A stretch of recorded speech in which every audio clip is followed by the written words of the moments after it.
हाय viewers, आज हम page layout option में मौजूद थीम और पेज सेटअप के ऑप्शन को देखेंगे। और इसके लिए हमने पहले से एक पाइवट टेबल बनाई है, एक चार्ट बनाया है और एक शेप हमने ली है। तो ये समझाने के लिए लिया है कि किस तरीके से थीम इन सब चीज़ों पे इफ़ेक्ट डालती है। तो जब इस तरीके के चार्ट और शेप और पाइवट टेबल हम बनाते हैं और आप देखेंगे पेज लेआउट में थीम ऑप्शन में जब भी आप कोई थीम सेलेक्ट करते हैं, ऑफिस की थीम हो गई या फैसेट हो गई, गैलरी हो गई, इंटाग्रेल हो गए, आईऑन हो गया, एंड बोर्ड हो गया, तो जैसे जैसे आप माउस का कर्सर लाएंगे आप देखेंगे वैसे वैसे ही कलर चेंजेस हो रहे हैं। इस तरीके से कई सारी थीम इसमें मौजूद है और आप किसी भी थीम को चूज़ कर सकते हैं और अपने चार्ट को या अपने पाइवट टेबल को या शेप को और अच्छे से दिखा सकते हैं, शो कर सकते हैं। लेकिन थीम के बगल में मौजूद कलर के ऑप्शन के मुताबिक भी आप अपने चेंजेस कर सकते हैं। देखिए, आप अगर कलर्स पे जाएंगे तो उन कलर के हिसाब से भी ये सारी की सारी जो टेबल है, चार्ट है और ट्रायंगल है, देखिए जो शेप है उसमें अपने आप चेंजेस हो रहे हैं। ठीक उसी तरीके से अगर आप फ़ॉन्ट पे जाएंगे, अगर आप फ़ॉन्ट चेंज करना चाहते हैं तो आप देखेंगे कई तरीके के फ़ॉन्ट चेंज करने से भी अलग अलग चेंजेस अपने आप हो। कोई सा भी फ़ॉन्ट आप चूज़ कर सकते हैं जो आपको अच्छा लगता है। उसके बाद तीसरा ऑप्शन आएगा आपका इफ़ेक्ट का। इफ़ेक्ट में आप देखेंगे तो सिर्फ शेप में चेंज हो रहा है ना, और किसी उस पर चेंज नहीं हो रहा। तो शेप को भी किस तरीके से आप चेंज करना चाहते हैं ये इफ़ेक्ट से चेंज होगा। सो थीम का ऑप्शन आप समझ गए होंगे। अब हम आते हैं मार्जिन के ऑप्शन पे। मार्जिन का ऑप्शन अक्सर प्रिंट देने के लिए यूज़ होता है। मान लीजिए आप कंट्रोल पी आपने करा है और यहाँ पर मार्जिन का ऑप्शन आ रहा है, देख रहे होंगे आप। अब इस मार्जिन के ऑप्शन को पहले मान लीजिए हमने सेलेक्ट करा है, ये टेबल हमने सेलेक्ट करा है और कंट्रोल पी हमने करा है, तो हमें प्रीव्यू दिखेगा कि क्या वो प्रिंट दे रहा है। तो सपोज़ मान लीजिए कि हम मार्जिन के ऑप्शन से कॉर्नर्स को जो है जितना हम चाहे उतना छोटा उतना बड़ा कर सकते हैं। अगर हम कम कॉर्नर रखना चाहते हैं तो कम कर सकते हैं, बढ़ाना चाहें तो हम बढ़ा भी सकते हैं। लेकिन इसमें कस्टम मार्जिन का ऑप्शन भी आता है। कस्टम मार्जिन में टॉप से आप कितना साइज़ बढ़ाना चाहते हैं, कम करना चाहते हैं। कई बार लेटर हेड्स होते हैं कंपनी में, तो लेटर हेड्स ऊपर की साइड होते हैं और नीचे की साइड हमें जो भी मैटर है वो प्रिंट करना होता है। तो मार्जिन ऑप्शन से ये चीज़ पॉसिबल हो पाती है। आप जिस तरीके से मार्जिन का अच्छा इस्तेमाल करेंगे उतना बेहतर तरीके से आप प्रिंट को दे पाएंगे। आप चाहें तो साइड्स भी छोटे कर सकते हैं। देखिए, इस तरीके से आपका मैटर, बड़ा मैटर अगर आपको छोटे में लाना है तो भी यह ऑप्शन अवेलेबल होता है। उसके बाद पोर्ट्रेट और लैंडस्केप, ये भी आप अगर कंट्रोल पी करेंगे और यहाँ पर पोर्ट्रेट और लैंडस्केप मोड देखेंगे दोनों, तो पोर्ट्रेट मतलब सीधा खड़ा हुआ पेज और लैंडस्केप मतलब लेफ़्ट से राइट या राइट से लेफ़्ट पेज होता है। एक और ऑप्शन आता है साइज़ का।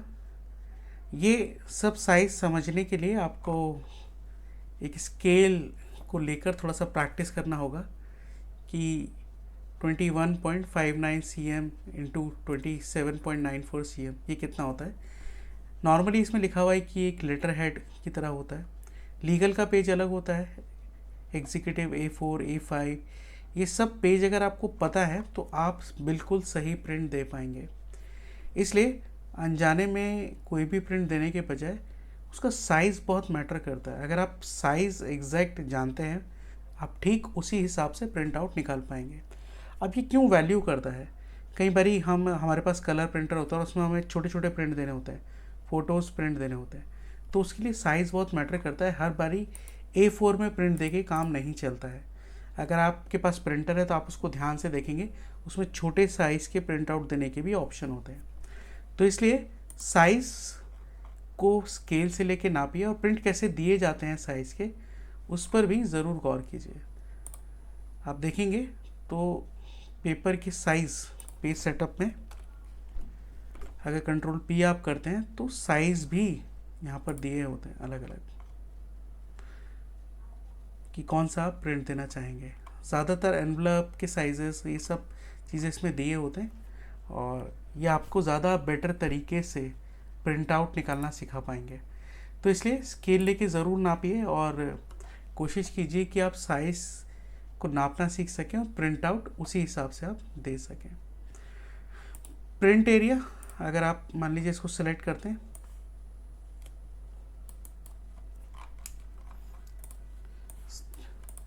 इस डेटा को हमने सेलेक्ट करा और प्रिंट एरिया में हम गए, सेलेक्ट प्रिंट एरिया, तो ये अपने आप एक एरिया बनाएगा कि किस हिसाब से पेजों को ये डिवाइड कर रहा है।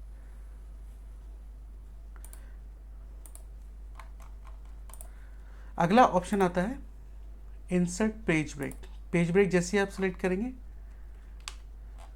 जहाँ कर्सर रख के सिलेक्ट करेंगे उसी हिसाब से वो पेजेस को डिवाइड कर देगा। देखिए यहाँ आपने कर्सर रखा तो उसी हिसाब से इसने सारे पेजेस को डिवाइड कर दिया उतना ही बड़ा करके।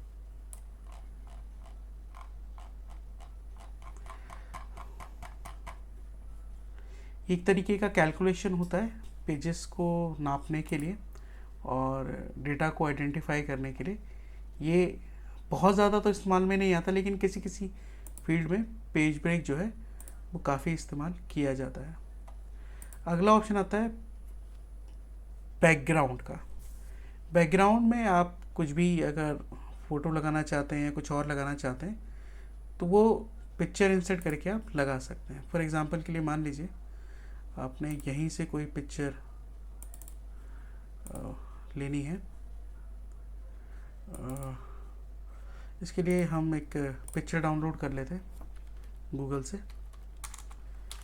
3D पिक्चर, अर्थ पिक्चर। मान लीजिए ये हम पिक्चर डाउनलोड कर लेते हैं, कॉपी इमेज, सेव एज कर लेते हैं इसको। अब सपोज़ हम बैकग्राउंड में गए, हमने डेस्कटॉप से अर्थ पिक्चर को सिलेक्ट इंसर्ट कर दिया, तो आप देखेंगे कि आपके एक्सेल के पीछे एक पिक्चर इंसर्ट हो गई है।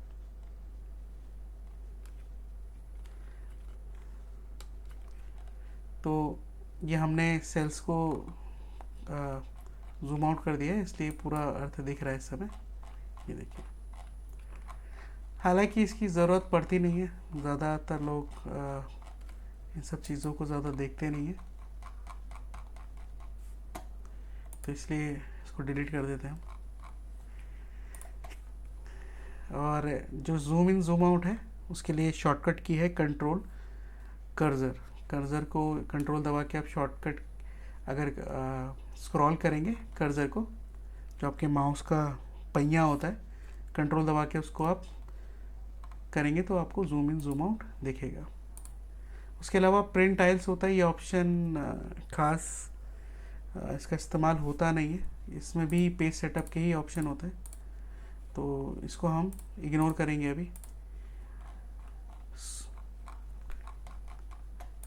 धन्यवाद दोस्तों आज की क्लास देखने के लिए।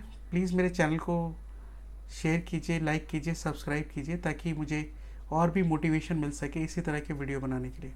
तो मिलते हैं नेक्स्ट क्लास में। धन्यवाद।